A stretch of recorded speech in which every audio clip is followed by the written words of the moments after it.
Hey guys, and welcome to another brand new video. In this video, we actually have a brand new PlayStation 5 update that happened today, and as well, we might have a separate video too to talk about a new upcoming leaked update that'll be maybe on a separate video, so definitely be on the lookout for this one. But as well, we also have quite a few interesting bits and pieces of news where we're now seeing the next upcoming PlayStation 5 exclusive getting massively divided. We're having some brand new Assassin's Creed news once again that Ubisoft is back in the press, and as well, apparently the brand new PlayStation 5 leak game is also kind of coming out. We found out who actually may have made it. So let's go over the updates, go talk about the random gaming news and all that stuff in between. And as well, if you guys want to check on the brand new Samsung pre-order, link down below to save $100 up on brand new upcoming software and just cool stuff from Samsung itself. As well, we also have the Twitter and Twitch stream down below in case you guys want to follow. Target and Amazon links too as well. And of course, like I said, the Twitch stream too. And if you guys want to, let's go and dive into the video itself. So very first and foremost, all of you lovely folks, we do have a brand new PlayStation 5 system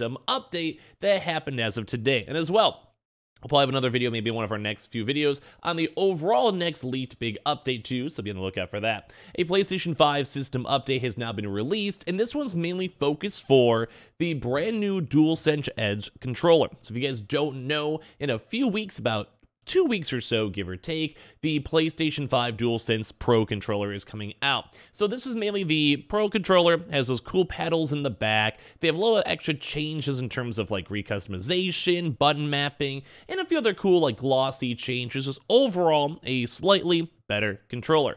Just feels nicer. All the hands-on reviews have been very, very good. And as well, those back panel triggers are pretty much a game changer when it comes to games. Now, there's a lot more kind of nicer, finer tune updates, and it is in the hundreds of dollars, which is also kind of hard to justify and say like, yeah, we should go buy this or not buy this, either or. But either way, it is coming out, so we'll kind of get a hands on if we need to or if you guys want to. But basically, there's a brand new firmware update and also a brand new system update for the PlayStation console itself. Sony has now, as of today, officially released a new firmware update for the PlayStation 5. The version of the 22.2.6, 50, whatever, update adds support now for this upcoming DualSense Edge wireless controller. As is often the case with system updates, it also then as well improves system performance, though it isn't made clear from what this entails. The new update is now rolling out now, and as well, if you guys want to, that's basically if you had like a random update in your console, or you guys see these random updates or whatever it might be, now you guys know that this is the reason why. So if you guys want to, the DualSense controller is going to be $200 or around a little bit more in the European countries, and as well, it'll be launching as of January 26th. So if you guys want to see in the US, UK, France, Germany, Netherlands, Belgium, and Luxembourg, and is also only available through the PlayStation Direct, and then also other big retailers such as Amazon, etc., as of February 23rd. According to Sony, the DualSense Edge wireless controller features a host of hardware and software-based personality options, including button remapping, the ability to fine-tune stick sensitivity and triggers, options to swap between multiple control profiles, and a unique on-controller user interface. You can make the DualSense Edge wireless controller uniquely yours with the included 3 changeable sets of stick caps and 2 changeable sets of back buttons. So everything will be bundled too as well in a carrying case whenever you guys go and get this. So a bit of a smaller update as of today, usually just like the performance issues and kind of fixing small bugs, maybe either misspellings, or as well, as we mentioned, like all the upcoming support for the controller. Now, on other separate side news, which we'll cover up in a separate video today, there was also a brand new elite PlayStation 5 update that'll be coming in the near future, with brand new features and options and all of that, so we'll talk about that throughout today. Now, some other bigger news too as well is also that we've had a lot more on Forspoiken. Now, Forspoiken will be coming out on January 24th on the PlayStation consoles, and I'll be honest with you guys, this one is looking a little bit sketch so far. Will I be playing this up on Twitch? Probably. I'm kind of feeling it. But Forspoiken continues to divide opinion following their brand new PlayStation 5 demo, their brand new trailer, and as well, it does kind of seem like the PlayStation ecosystem is kind of not liking this game so far. So a few things to kind of go note is that basically Forspoiken itself is going to maybe be a little bit more of a flop than we're all expecting. The game itself, made by Square Enix, is like an action RPG, and it doesn't seem bad. But a lot of the kind of initial reviews, people are saying the game's kind of splotchy, laggy, buggy, like everything all in between. and a lot of folks didn't like the demo. The marketing, people keep on assuming it's more on the cringier side. Like, they're not really the biggest fan of like the, oh, I'll be the best type. Like, I don't know. I've even seen people say they don't like the fact that they have like a woman as the main character, which in theory is kind of a bad take, but at the same time, it's more so just a bad character, bad voice acting, kind of more so on the cliche side of why people are not really enjoying the character. It's almost too forced, and, you know, it just doesn't seem like it's like the best voice acting. Animations, which were supposed to be a big selling point, are probably a little bit more rockier so far, and a lot of folks are very skeptical of coming the game itself. And at this point now, there actually is now having a brand new trailer. And this trailer now currently has more dislikes than likes. And that usually, I mean, even with the dislike button being taken away from YouTube, it doesn't really seem like that's that much of a common occurrence unless it's a really bad trailer or more of a meme trailer. Now, does dislikes on a YouTube trailer really mean the game's going to be bad? No, but with everything else kind of put inside, especially with the demo and people kind of talking about it and bringing it up, I don't know. I think a lot of folks are more against this than you'd say. Kind of same thing with something like the controllers, where we're kind of seeing a lot of bad community sentiment on the Pro controller, or even the PlayStation VR a little bit. Like, everyone says the PSVR is very nice, but, you know, spend another $600 is a lot of money. Like, you can kind of tell by the community sentiment on how good a game will be just based off the early reviews. Now, we could still be blown away completely. It could still have a really good change of heart, but at the end of the day, it's not looking too good. So right now, a lot of PlayStation fans are not happy. I mean, brand new updates, yeah, sure, that's cool, but, you know, you want games. You want good games to go and play. It doesn't seem like it's going up so far. Now, as we also had some pretty good news when it comes to Assassin's Creed. So we had a pretty big, like, kind of bad media press for Ubisoft, where Ubisoft seems to be losing a lot of money. They're doing big layoffs.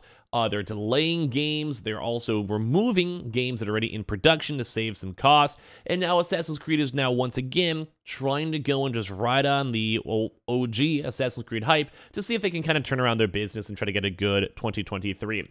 So right now, Assassin's Creed Mirage is bringing the series back to its roots for its modern era. Beginning in 2023, Assassin's Creed Mirage plays homage to the original with a more intimate scale. So Assassin's Creed Mirage, which I'm kind of getting excited for, in all honesty, for this game, because it lets people go and kind of get back to being an assassin and kind of like doing cool things in the game, rather than like this weird RPG, like 100-hour-long mix, which some people may enjoy, but I think the general consensus is that it was too long, too much content, too much filler, and not enough like actual feeling like you're playing a video game. So it does kind of seem like they're trying to get this marketing push, and they have to, it almost kind of seems like this is a big make or break moment for Ubisoft, because if Ubisoft for some reason flops one of their biggest IPs, with all their other IPs kind of doing not so well, we might see a lot more layoffs, a lot more like just stock kind of basically going and crashing. And we also had a whole 1 year kind of window between Assassin's Creeds, which also did not help out for profitability. So with this one, it does kind of seem like they're trying their best to go back to like the OG where people really liked as well. They're trying to push, like, you know, for this 9th century Baghdad, and they're basically set to tell a coming-of-age story surrounding Basim, who you may already know from Assassin's Creed Valhalla. We met Basim as Eivor. He's already a seasoned assassin, but Mirage will then explore his journey from the street thief to Creed master 20 years prior to the events of Viking England. Now, one thing is I actually do really like the environment that they're showcasing, the areas that they're showing as well, and on top of this too, like, you guys can even see their quotes.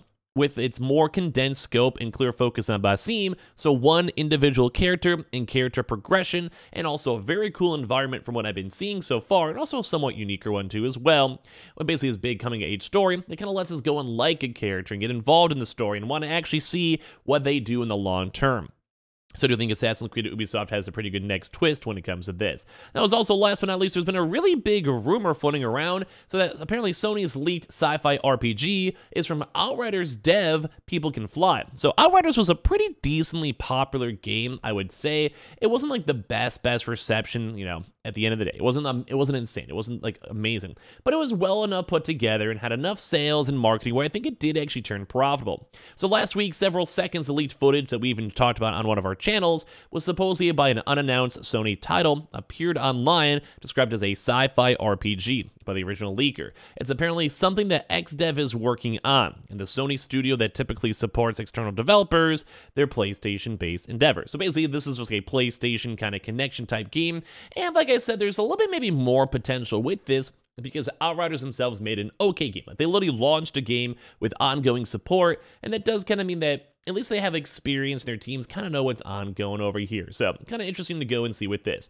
So if you guys want to, we have these brand new updates. We'll have another video and a few more throughout the day, so be on the lookout for those. Make sure you guys are subscribed with the notifications on. As well, check out the Samsung haul links down below for the ongoing Samsung promotion, Twitter and Twitch room down below, Target and Weeble, and all the other various links down below too. And I appreciate you guys all so much for watching here in the first place.